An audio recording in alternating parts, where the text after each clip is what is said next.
Apollo University, University of Leicester. 35 lakhs fees for 3-year BTech CSE UK.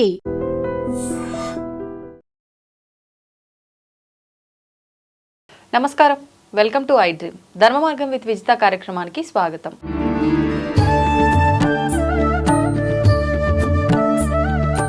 నమస్కారం అండి.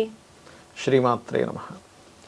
గురుగారు, మనం ఇప్పుడు కళలో ఏమొస్తే ఏం జరుగుతుంది అని వాటి గురించి మాట్లాడుతున్నాం కదా వీడియోస్లో, స్వప్న శాస్త్రం గురించి. అయితే నాకు నిన్ననే ఒక కళ వచ్చింది, నాకు ఎందుకు అడగాలనిపించింది. నాకు స్వతహాగా నాకు వచ్చింది ఈ కళ. అంటే మనం మాట్లాడుకున్నంత వరకు ఒక పర్సన్ వచ్చి ఆ పర్సన్ మనతో బిహేవ్ చేసిన విధానం అదంతా కన్సిడర్ చేసి దానివల్ల ఏమవుతుంది ఏంటి అనేది మాట్లాడుకుంటాం. నాకు నిన్న బ్రాహ్మణులు కల్లో వచ్చారు. అంటే ఎలా వాళ్ళు బ్రాహ్మణ్స్ మీరు ఎట్లా గుర్తుపెట్టారు? అంటే పంచ మనం లుక్ వైజ్ చూడడానికి బ్రాహ్మణులు ఉండే పురోహితులు లుక్ గెటప్ యా ఓకే అట్లా వచ్చిండ్రు. ఓకే, ఏం జరిగింది అనేది నాకు గుర్తులేదు, కానీ వాళ్ళు వచ్చిన తర్వాత ఏదో పూజ జరుగుతుంది, నేను పూజ చేస్తున్నా, ఆ పూజ దగ్గరికి వాళ్ళు వచ్చిండ్రు. కూర్చొని వాళ్ళు మంచిగా అన్నిట్లలో ఇన్వాల్వ్ అయ్యి పార్టిసిపేట్ చేసి నాకు చాలా హ్యాపీ అయితే అనిపించిన ఫీలింగ్ గుర్తుంది. ఆ కన్వర్జేషన్స్ అవన్నీ ఏం గుర్తులేవు.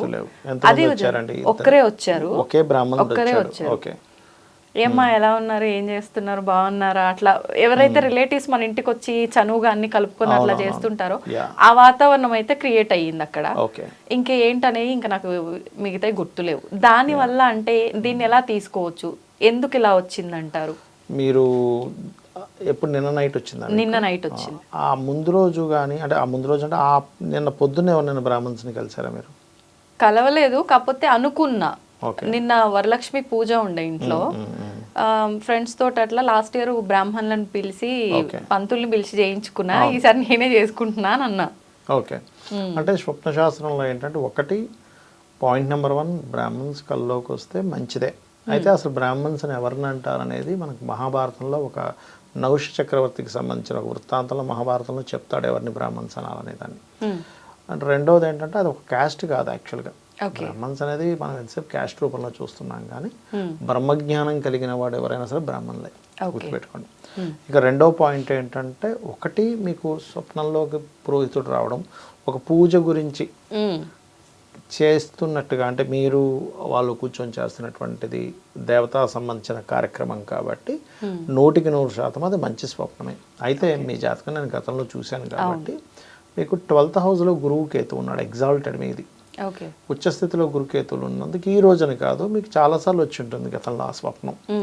ఎందుకంటే మనం స్వప్న శాస్త్రం ఈ స్వప్నాలు వస్తాయని చెప్పడానికి పంచమ స్థానంలో ఉండే గ్రహాలు కానీ 12వ స్థానంలో ఉండే గ్రహాలు కానీ మనకి ఎటువంటి స్వప్నాలు వస్తాయి ఇండికేట్ చేస్తుంది.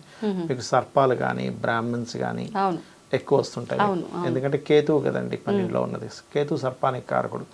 రాహు ఉన్నా కేతు ఉన్నా ఇవి కొంచెం ఎక్కువగా మీకు స్వప్నాల్లోకి వస్తూ ఉంటాయి. టెంపుల్స్ రావడం, బ్రాహ్మణ్స్ రావడం, స్వప్న సర్పాలు రావడం, ఈ 3 రెగ్యులర్గా వస్తూ ఉంటాయి. ఇది ఎందుకు అలా వస్తుంది అంటే మీ పాస్ట్ లైఫ్ యొక్క వాసనా బలం అంటారు దీన్ని.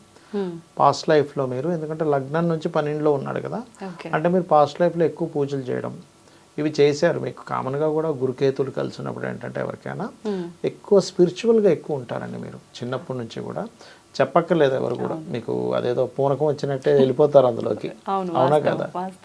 అది అయితే అది ఒక అదృష్టం చెప్పాలంటే, అంత ఈజీ కాదు. ఇప్పుడు అసలు దేవుడు అంటే ఏమీ తెలియని వ్యక్తికి ఒక 100 కోట్లు ఇచ్చి నువ్వు భక్తిగా ఉండంటే ఉండలేడండి, సాధ్యపడదు. భక్తి శ్రద్ధ ఆ దేవుని మీద ఒక రకమైన భక్తి భావన కలగాలంటే అది ఒక గాడ్ గిఫ్ట్, మన లోపల నుంచి ఇన్నర్ నుంచి రావాలి. ఇప్పుడు ఒక తల్లి బిడ్డని నా బిడ్డ అని లోపల నుంచి వస్తుంది, లేదా ఒక బిడ్డకి తల్లి నా తల్లి అని లోపల నుంచి వస్తుంది. అంతేగాని నువ్వు తెచ్చుకొని 100 కోట్లు ఇచ్చిన వాడు తెచ్చుకోలేడు, అది అతికిచ్చినట్టుగానే ఉంటుంది, కానీ ఆ లోపల నుంచి రాదు. అది వచ్చింది అంటే అది కూడా ముఖ్యంగా నేను ఒకటే చెప్తాను ఎప్పుడు కూడా, అన్ని యోగాల కంటే గొప్ప యోగం ఏదైనా ఉంది అంటే అది స్పిరిచువల్ యోగం. సో లక్కీగా చెప్పుకుంటాం. అయితే ఇక్కడ గోవు కానీ, అంటే శాస్త్రంలో చెప్పినటువంటిది గోవు, బ్రాహ్మణుడు, దేవతా సంబంధించిన కార్యక్రమాలు, దేవత, అది దేవతలు ఏ దేవత అయినా అవ్వచ్చు, వస్తే పసుపు గంధము పుష్పాలు ఇవన్నీ వస్తే మంచిదే అని చెప్పబడింది. కొబ్బరికాయ ఇవన్నీ మంచివే అని చెప్పబడింది శాస్త్రంలో. గుమ్మడికాయ రాకూడదు, ఇట్లా కొన్ని చెప్పబడింది, రైట్. అయితే ఇక్కడ మనం ఇందాక బ్రాహ్మణ్స్ అంటే ఏమిటి, ఇప్పుడు మనం మామూలుగా చెప్తుంటారు పుట్టుకతో అందరూ బ్రాహ్మణులు కాదు, వాళ్ళ యొక్క వాళ్ళ యొక్క ఆలోచన విధానాన్ని బట్టి అంటుంటారు. ఇది ఎక్కడుంది అంటే మనకి మహాభారతంలో నహుష చక్రవర్తి సంబంధించిన ఒక వృత్తాంతం ఉంటుంది. అతను నహుషుడు ఈ మహాభారతంలో భీముడు ఒక అడవిలో వీళ్ళ అరణ్యవాసులప్పుడు వెళ్తుంటే ఒక పెద్ద కోబ్రా లాంటిది వాడిని చుట్టేస్తుంది భీముడిని. చుట్టేస్తే అసలు భీముడికి ఇంత కూడా భయం లేదు. జనరల్గా ఇలా కామన్గా చూస్తుంటాడు. ఏమిటి అసలు ఆ కొండ చిలువకి భయమే వస్తుంది. ఏమిటి అసలు ఎవడైనా చూస్తే నన్ను చూస్తే భయపడతాను, నేను చుట్టేసిన నువ్వు ధైర్యంగానే ఉన్నావంటే భీముడు ఒక మాట చెప్తాడు అప్పుడు, ఈశ్వరుడు కనుక నీ చేతిలో చావు రాసి పెట్టుంటే అది ఎవడు తప్పించలేడు. దానికి నేనెందుకు భయపడాలి? అనవసరం కదా. అది వాస్తవమే, కానీ ఆ టైంలో ఉన్నామంటే ఖచ్చితంగా భయం అనేది ఉంటుంది. అంత స్థిరత్వం ఉంది. అప్పుడు ఈ గతంలో అంతకుముందు 2 సార్లు భీముడిని ఈ పాంచాలి ఎవరైతే ఉందో ఆవిడ 2 సార్లు పంపిస్తుంది పుష్పాల కోసం. ఆ టైంలో ఏమవుతుందంటే ఈ ధర్మరాజుకి ఎడంకన్ను అదురుతుంటుంది. భీముడేడి ఎక్కడికి వెళ్ళాడు, ఈసారి మళ్ళీ నువ్వు పుష్పాలు కానీ పంపించావని అడుగుతాడు. లేదు ఆయన ఏదో అడవిలోకి ఏదో పని మీద వెళ్ళాడంటే ఆయన వెతుక్కుంటూ వెళ్తాడు. వెళ్ళేసరిగా చుట్టూ ఉంటుంది అక్కడ. అప్పుడు అది చంద్రవంశంలో పుట్టినటువంటి ఒక రాజు పూర్వజన్మల్లో నహుషుడు అనేటువంటిది. అప్పుడు అది మాట్లాడుతుంది ధర్మరాజుతో. చుట్టేసి ఉండి ఒకవైపు భీముని చుట్టేసుకుని ఉంటుంది, ధర్మరాజుతో మాట్లాడుతుంది.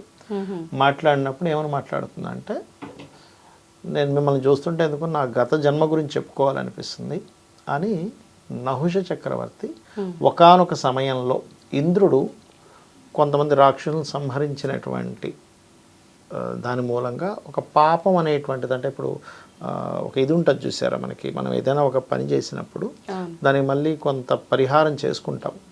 అలా ఒక పాపం అనేటువంటిది పట్టి పీడిస్తుందని ఇంద్రుడు ఏం చేస్తాడంటే ఒక కమలం ఉంటుంది చూసారా, కమలపు తీగ లోపలికి వెళ్ళిపోయి అక్కడ తపస్సులోకి వెళ్ళిపోతాడు, ఆ పాప పరిహారం చేసుకోవాలి. అప్పుడు ఇంద్రుడు లేని లోకం అయిపోతుంది. అప్పుడు ఈ నహుషుడిని అడుగుతారు, నువ్వు చాలా యజ్ఞాలు హోమాలు చేసావు, నువ్వు వారు ఎలిజిబుల్ తాత్కాలికంగా ఇంద్రుడిగా ఉండడానికి అని. అప్పుడు అమ్మాయి ఏదేదో మంచి ఛాన్స్ వచ్చింది అని వెళ్తాడు. వెళ్ళి అక్కడ ఇంద్రలోకంలో ఉన్నప్పుడు శశీదేవిని చూస్తాడు. చూసినప్పుడు ఈయనకు ఒక కోరిక పుడుతుంది. ఆల్రెడీ వివాహం అయిపోయినటువంటి ఆవిడ కోరిక పుట్టి ఒక కోరరాని కోరికోటి కోరుతాడు. కోరినప్పుడు ఆమె ఏం చేస్తుంది, వీడి నుంచి ఎట్లా తెప్పించుకోవాలని, నువ్వు సరే నీ కోరిక తీరుస్తా, కాకపోతే నువ్వు 7 మహర్షులు పల్లకి మోసుకుంటూ నువ్వు అందులో కూర్చొని రావాలంట. వస్తే నేను నీ కోరిక తీరుస్తా అంటుంది. ఇదేదో భలే ఉందని చెప్తానండి, భలే ఉందని 7 మహర్షులను పిలుస్తాడు, పల్లకి చేయించుకుంటాడు, ఎక్కుతాడు. అందులో ముందు నుండి అగస్త్య మహర్షి నడుచుకుంటూ ఒక మాట చెప్తాడు, వేదం పరంగా ఇది తప్పు కదా, నువ్వు ఇట్లా చేయకూడదు. అదేం చెప్తుంటే, నువ్వే నాకు చెప్తావా అని కాలుతో తంతాడు తల మీద. తనగానే అప్పుడు అగస్త్య మహర్షి సర్ప అంటుంటాడు. సర్ప అంటే దాని అర్థం ఏంటంటే సంస్కృతిలో త్వరగా వెళ్ళు అని. అంటే ఆ దీంట్లో ఉన్నాడు, ఆమె ఒప్పుకుంది కదా అని. అప్పుడు ఏంటంటే ఆ తన్నినందుకు శపిస్తాడు, నువ్వు సర్ప అనుకుంటూ నేను నీకు మంచి చెప్తున్నా సార్, నీకు అర్థం కాలేదు, నువ్వు ఇన్ని జన్మల పాటు అంటే ఇన్ని సంవత్సరాల పాటు నువ్వు భూమి మీద ఒక సర్పంగా ఇదైపో అని ఆ స్టోరీ చెప్తాడు. మరి ఎలాగ మరి నీ ధర్మరాజు అడుగుతాడు అప్పుడు, నీ యొక్క ఈ దీనికి ఉపశమనం ఎలాగా అంటే, నేను ఒక 3 ప్రశ్నలు వేస్తాను, ఆ ప్రశ్నలకి సమాధానం చెప్తే గనక అప్పుడు నాకు ఉండేటువంటి శాపం తొలగిపోతుంది. అంటే పాముగా ఉండి కూడా ఇది సమాధానం చెప్తుందా? లేదు, పామే అడుగుతుంది ధర్మరాజుని. 3 ప్రశ్నలకు సమాధానం చెప్పాల్సింది ఎవరు? ధర్మరాజు. ఆ సమాధానం ఎవరు చెప్తారో అప్పుడు ఆ సమాధానాలు రావడం వల్ల అతను ఇది పోతుంది. కామన్గా అయితే మనం ఎవరైనా అడిగితే దాని ఇది పోతుంది అంటారు, ఇక్కడ రివర్స్ అన్నమాట. అప్పుడు మొట్టమొదటి అడిగిన ప్రశ్న, ఈ బ్రాహ్మణులు అంటే ఎవడు అని అడుగుతాడు సర్పం. అప్పుడు చెప్తాడు, శుచి ఉన్నవాడు, దయా కరుణ, అందరికీ మంచిగా కోరుకునేటువంటి వ్యక్తిని బ్రాహ్మణుడు అంటారు అని చెప్తాడు. మరి అలా అయితే మరి ఒకవేళ అంటే అందులోనే మళ్ళీ క్వశ్చన్స్ మీద క్వశ్చన్స్లో వస్తూ, మరి ఎవరైనా అంటే అదే మహాభారతంలో ఉంటుంది ఇంకో దగ్గర ఘట్టం ఎక్కడ, అదేంటంటే మరి ఒక క్షత్రియుడికి ఈ లక్షణాలు ఉన్నాయి, అప్పుడు వాడు ఏమైనా అవుతాడు లేదా ఒక శూద్రుడికి లక్షణాలు ఉన్నాయంటే అప్పుడు ఆ శూద్రుడు అవ్వడు, అది బ్రాహ్మణుడి కింద పరిగణించాలని చెప్తాను. అంటే ఒక శూద్రుడికి కూడా కనుక శుచి ఉండి బ్రహ్మజ్ఞానం ఉండి, అంటే అంతటా భగవంతుని చూసేటువంటి లక్షణాలు ఉండి దయా కరుణ ఉంటే గనక అతను శూద్రుడిగా మనం పరిగణించకూడదు, బ్రాహ్మణుడుగానే పరిగణించాలని చెప్పి శాస్త్రాలు చెప్తున్నాయి, మహాభారతం చెప్తుంది. అంటే ఇది ఎందుకు చెప్పారంటే మీకు బ్రాహ్మణ్స్ వచ్చారన్నారు కదా, అసలు ఇది ఎక్కడుంది శాస్త్రంలో అని చెప్పడానికి చెప్పాను మీకు. ధన్యవాదాలండి. శ్రీమాత్రే నమః. దీన్ని తవ్వండి, తవ్వుతూనే శివలింగం. సరే దాన్ని అట్లా కప్పేసేయండి, చూపించదండి. Krishna is there. మూర్తి పూజ కాదు, సాక్షాత్ బ్రజేంద్ర నందన భగవాన్ ఉన్నారు మూర్తిలో. ఏమీ ఆశించకుండా ఆరాధించే వాళ్ళు కూడా ఉన్నారా ప్రభుజీ? నిజమైన భక్తి అంటే మనకు తెలియదు కాబట్టి